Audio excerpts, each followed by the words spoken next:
ketika seseorang sudah melaksanakan sholat, ketika seseorang sudah melaksanakan ibadah, ketika seseorang sudah melaksanakan amal ketaatan yang lain, bukan jaminan dia telah menjadi orang yang selamat.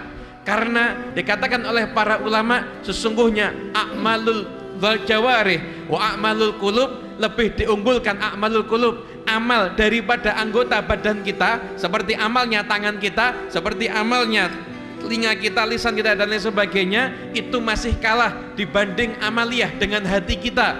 Tidaklah cukup seseorang hanya sholat akan tetapi dia tidak mengerti hakikat daripada sholat tersebut. Tidaklah cukup seseorang hanya puasa tapi dia tidak mengerti hakikat daripada puasa tersebut.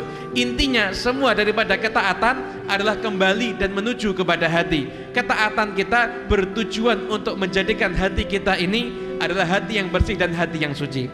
Dikisahkan suatu ketika Syekh Abdul Wahab Asy'arani, beliau salah seorang ulama yang dikenal kesolehannya. Beliau mengarang berbagai macam kitab dalam ilmu tasawuf.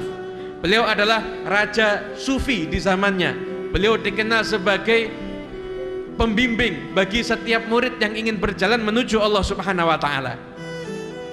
Ketika beliau selesai dalam satu pengajaran, satu majelis taklim, kemudian ketika beliau akan pulang, didatangin oleh satu orang yang sudah sangat tua.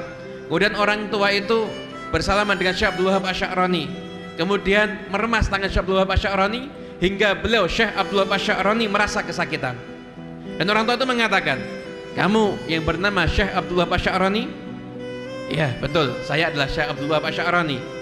Orang tua itu lalu mengatakan, "Saya sudah lama kepingin bertemu dengan kamu karena saya dengar kamu ini adalah orang yang sudah pakar, sudah ahli di dalam bidang tasawuf. Saya ingin bertanya sesuatu."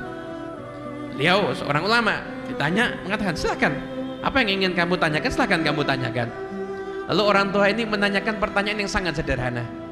Siapakah yang disebut dengan kekasih Allah Subhanahu wa taala?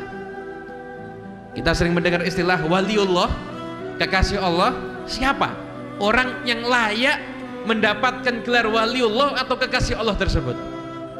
Lalu Syekh Abdul Wahab Asy'arani menerangkan, yaitu yang sholatnya begini, yang puasanya begini, yang zakatnya begini, yang begini, dan menyebutkan semua amalan-amalan yang sifatnya zahir.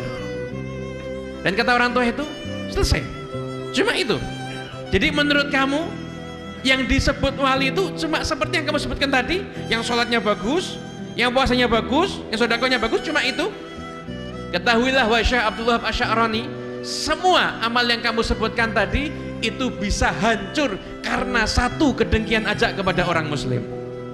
Innal hasad ta'kulul hasanat kama ta'kulun naru al-hatab. Sesungguhnya penyakit dengki itu memakan kebaikan pahala seperti api memakan kayu. Api semuanya.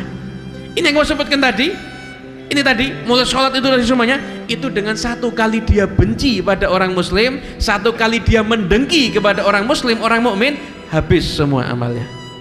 Kaget Syekh Abdul Wahab Asy'arani, karena benar sekali yang diucapkan oleh bapak tua tadi ini. Lalu dia mengatakan, terus kalau menurut kamu yang namanya wali itu yang bagaimana?